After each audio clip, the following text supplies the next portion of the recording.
சென்னை மக்களே அலர்ட். ஆட்டமே இனிமேதான், அசுரனாய் வரும் மோந்தா புயல்.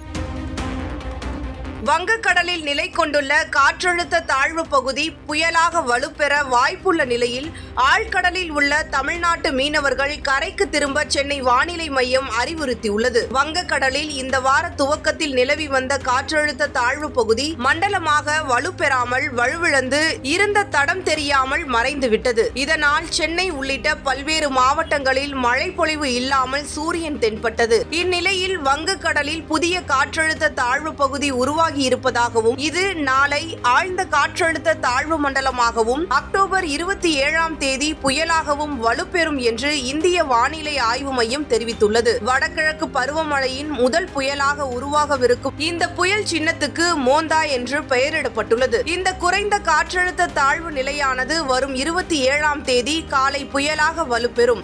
அதாவது திங்கட்கிழமை காலை தென்மேற்கு மேற்கு மத்திய வங்கக்கடலில் புயலாக வலுப்பெறும் வாய்ப்பு உள்ளதாகவும் இது ஆந்திரம் நோக்கி சென்றாலும் தமிழகத்தில் வட மாவட்டங்களில் பெரிய அளவில் வெள்ளம் ஏற்படும் அளவுக்கு இல்லாமல் கனமழையாக இருக்கும் நிலை காணப்படுவதாகவும் கூறப்படுகிறது.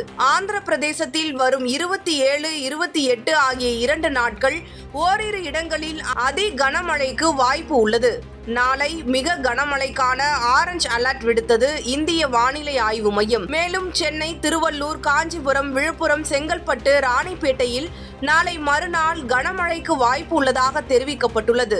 செங்கல்பட்டு, விழுப்புரம், கடலூர் மாவட்டங்களில் இன்று கனமழை பெய்யும் என்று எச்சரிக்கை விடுக்கப்பட்டுள்ளது. வங்கக்கடலில் உருவாகி இருக்கும் காற்றழுத்த தாழ்வு நிலை நிலப்பரப்புக்கு வெகு தொலைவில் நடுக்கடலில் இருப்பதால் இது புயலாக மாறி கரையை கடக்க அதிக சாதகங்கள் இருப்பதாகவும் புயல் சின்னமாக மாறி ஆந்திரம் நோக்கி நகர்ந்தாலும் சென்னைக்கு மழை பொழிவு கிடைக்கும் என்றும் கூறப்படுகிறது. செங்கல்பட்டு, விழுப்புரம், கடலூரில் நாளை கனமழைக்கு வாய்ப்பு இருப்பதாகவும் அக்டோபர் 28 வரை காற்றழுத்த தாழ்வு நிலை மெல்ல வலுப்பெற்று ஆந்திரம் நோக்கி சென்றாலும் கடலில் சூறைக்காற்று கொந்தளிப்புடன் இருக்கும் என்பதால் திருவள்ளூர் மாவட்ட மீனவர்கள் ஆழ்கடலுக்கு மீன்பிடிக்க செல்ல தடை விதிக்கப்பட்டுள்ளது. மறு அறிவிப்பு வரும் வரை திருவள்ளூர் மாவட்ட மீனவர்கள் கடலுக்கு செல்ல தடை விதித்து மீன்வளத்துறை அறிவித்துள்ளது. கலர் கண்ணாடி கிரிக்கெட், கலர் கண்ணாடி வாய்ஸை தொடர்ந்து கலர் கண்ணாடி மீடியாவை நாங்க இந்த தீபாவளிக்கு லான்ச் பண்றோம்.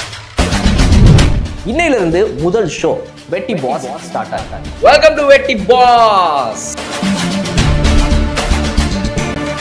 Subscribe to Color Kannadi Media.